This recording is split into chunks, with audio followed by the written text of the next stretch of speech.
Hey guys, the new Daredevil Born Again series is airing on Disney Plus. Being a fan of the original Netflix series that aired years ago, I'm very excited about this series, especially when they're bringing back the original cast. So today, I will be building a diorama based on the Season 1 set of the one-shot choreographed fight. So let's get to it. Please like, comment, subscribe, turn on your notifications for any future videos, and thanks for watching. Here's a list of the supplies needed. 6 to 9 craft foam sheets. Usually these come in packs, but for me I just was able to use them from boxes from Christmas gifts. I tend to save a lot of stuff. You never know when you're going to need it. A hot wire foam cutter. Now you gotta be very careful with this. You gotta make sure you wear a proper mask to be able to breathe and do this in a well ventilated area. Definitely safety first. Some acrylic paints, maybe a chalk set, brushes, and sponges. The sponges, you can get anything from household items. Brushes, you don't need to have the best brushes in order to use. This is for minor detail painting. And then chalk set, it will be used for kind of weathering and giving it more of a dusty look. The acrylic paints, you choose the colors you want for your walls, but I chose green and kind of a beige color. A ruler, scissors, X-Acto knife, and painter's tape. A glue gun, glue sticks, and super glue. A bottle of Mod Podge matte style, and an acrylic sealer if you want to seal the paint. Some straws, cardboard, craft letters, and numbers. These will be used for like the piping and the lettering of the signs of exit. A pair of hand pegs from one of your figures. You'll be using those as doorknobs for the doors. Any unwanted cables to mimic the piping above the ceiling, and then zip ties to tie them up. I'll provide most of the links down in the description below. All right, let's get started. Here I have the sheets from craft foam that I used from boxes that I got for Christmas. They're different sizes, but they happen to fit the right measurements of a wall. Here I'm trying to kind of see what fits and work. Should I put the door? It's always good to plan prior, so that way you can get a visualization of what you're gonna have as an end product. As you can see here, I used a 1/6 scale figure. I used cap to kind of measure the distance and the width. Here's the craft foam cutter. This is the first time I've used this, and I actually liked it pretty much. It was really easy to cut. Just gotta make sure you have a ventilated area to be able to breathe, because it does, create fumes. And make sure you cut away from your body. Don't cut towards you. Just like any other knife or anything you're using, you cut away so that way it doesn't slip and you don't end up getting hurt. So you can see that I end up cutting for the first time. This piece was used in a prior diorama that I had, and I'm just, like I said, I end up keeping a lot of my stuff, so I end up reusing and saving scraps for any future projects. This would be the actual floor, since it has a grayish color for it. And there's already some staining in there to kind of make it look like an actual floor. Super glue usually is not good with the styrofoam. I usually use the hot glue gun. It's more efficient. As you can see, the measurements are correct. I end up creating a piece for the top. In the scale, you really can't go wrong with the scale. It's your own version of representation. So if you're a little bit off the scale, it's perfectly fine. It's your project. The super glue, yeah, like I said, it doesn't work well on the craft foam, so I usually use a hot glue gun. It's more efficient, and it's almost kind of like cement.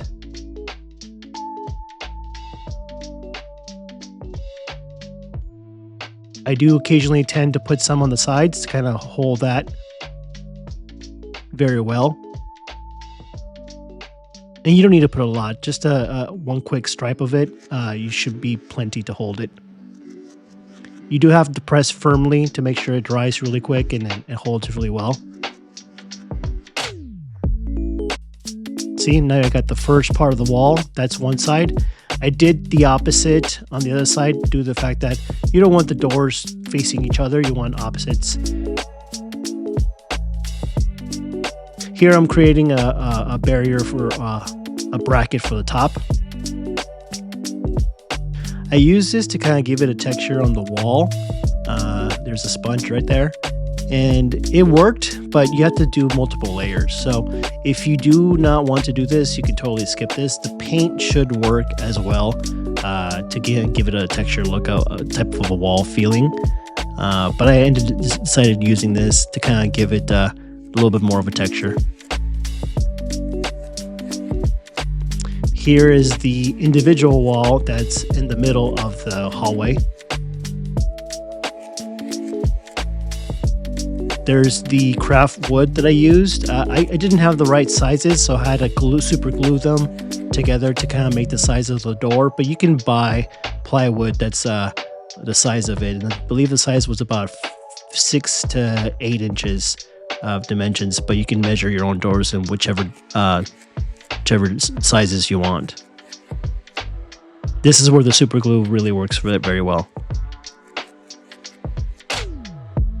As you can see, I'm creating the doors, and it gives this really good texture of wood. So when you paint the doors, you'll see the grain, the wood grain in through the paint, and it makes it look much more realistic, like an actual door. There you see the pegs from a figure. I end up cutting one of the notches, one of the pegs at the front, and I use the other to kind of super glue into the door, and it looks just like a doorknob. With a little paint, it'll be seamless.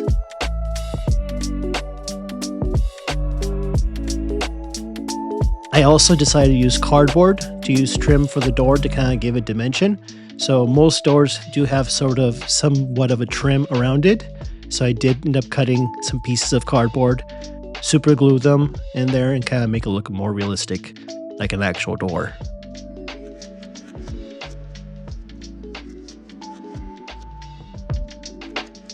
I did have to peg the doorknob and put it over the trim because the doorknob is usually positioned in that section of the door.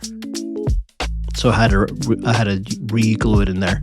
Now here I'm painting the door, and like I said, use a sponge. Paintbrushes are usually harder to use. A sponge is easier because it's like you're giving it texture. That's the most important thing. If you give it texture, and it covers a lot more ground, and you paint it a lot faster. So I didn't really have any sponges. I just used figure boxes insulation from an action figure. You can use anything that simulates a sponge, but I end up using that and it worked just fine. And see how fast you were able to paint it. It still gives you that texture.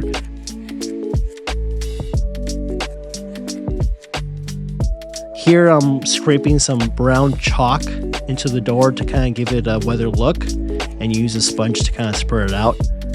Chalk really works very well when it comes to weathering. In fact, there's a lot of weathering kits on Amazon that are basically chalk kits. So use chalk and it makes it look like actual type of weathering, whether it's like rust or dirt or grime. It works very well. Here are the letters and numbers that I got from Amazon. I'll drop you the link under the description. Very good. End up using a 3 and a 5 for the unit numbers and super glue them in there.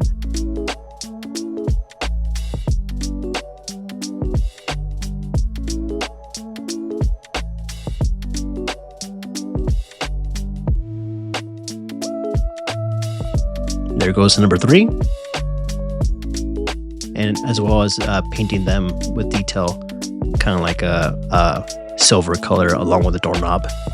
There I'm detailing the number, giving it a little more weathering too.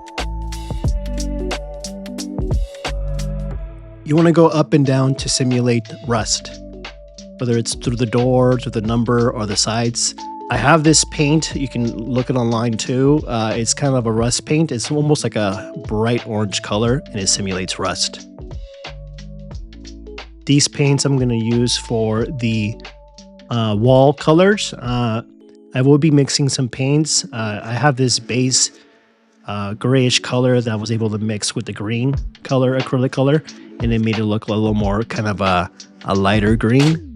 And I use that also to mix it with a beige color to make it look like a cream color to do the two-tone wall colors.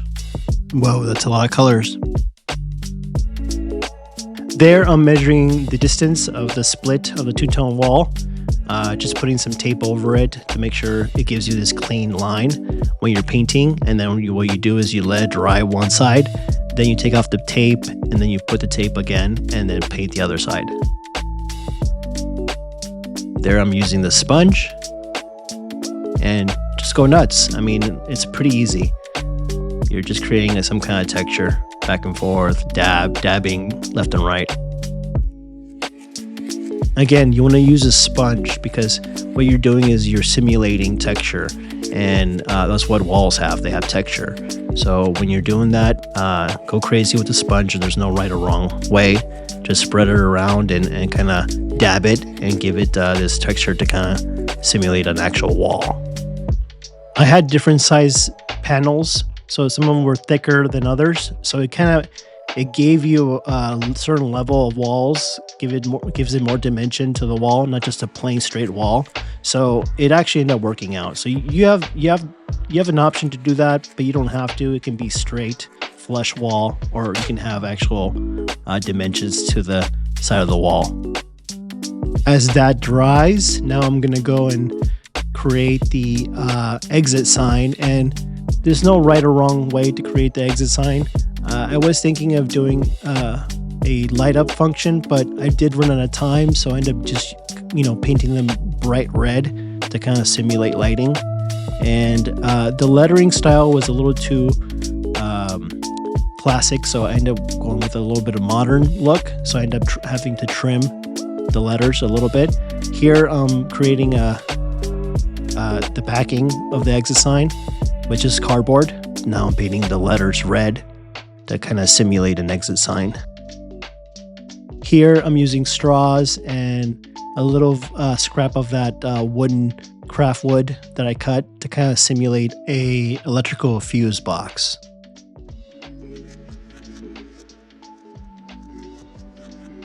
There's some paint that I used. It's kind of a silver sort of metal look type of paint. And again, use your, fine detail, use brushes. You don't need to have the best brushes. Anything that you have available that can get you the detail that you need. There's no right or wrong.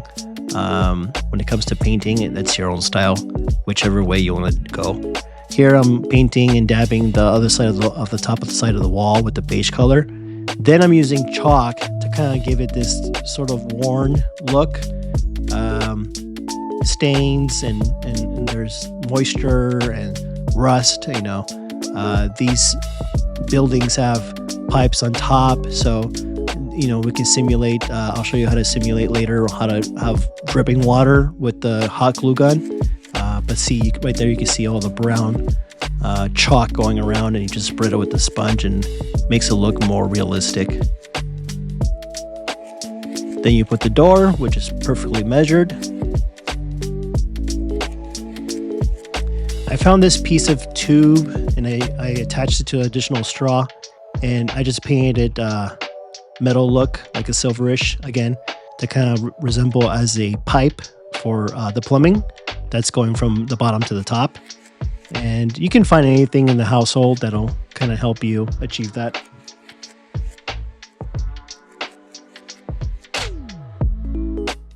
Here I'm doing the pipe on the pillar. Here are the cables that I use to simulate piping and cables that run through the ceiling. I use zip ties to kind of tie them up together to make them nice and tight, and then I put a little bit of rust to run through it. I had them run above the door, and all you gotta do is just super glue them in there. And on one side, I believe I kind of made them go inside the wall to make it look like it's actual piping.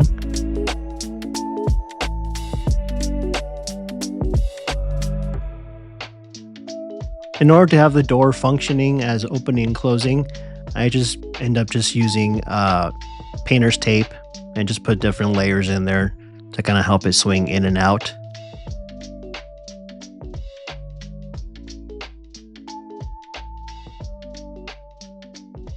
As you can see, it swings in and out. Most doors swing in that are residentials. They never swing out.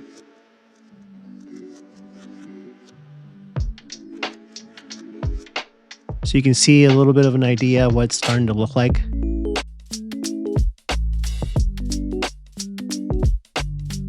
Here I'm using a hot glue gun to run some glue down, and what I use is like a card in order to spread it out, and it simulates as running water alongside the wall. You can do that any location you want, just kind of give it this glossy water dripping look.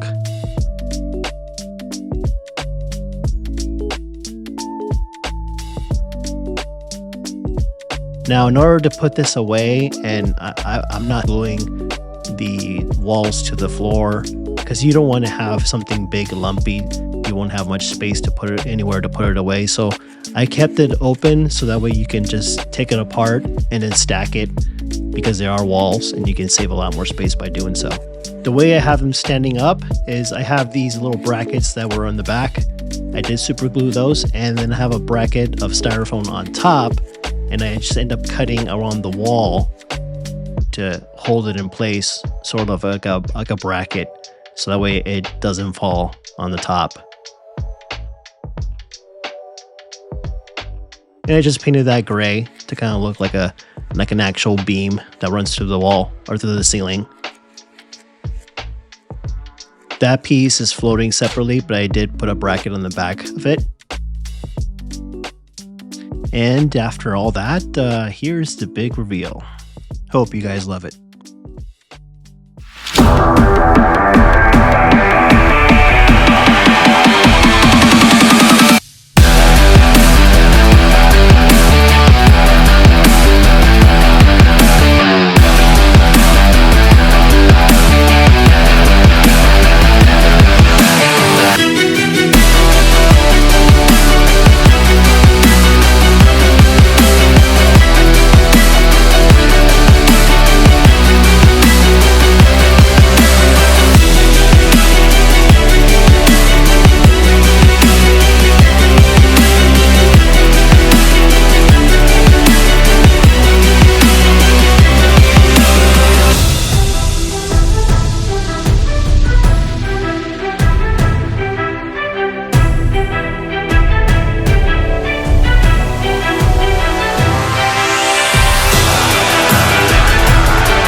Goddamn one of them.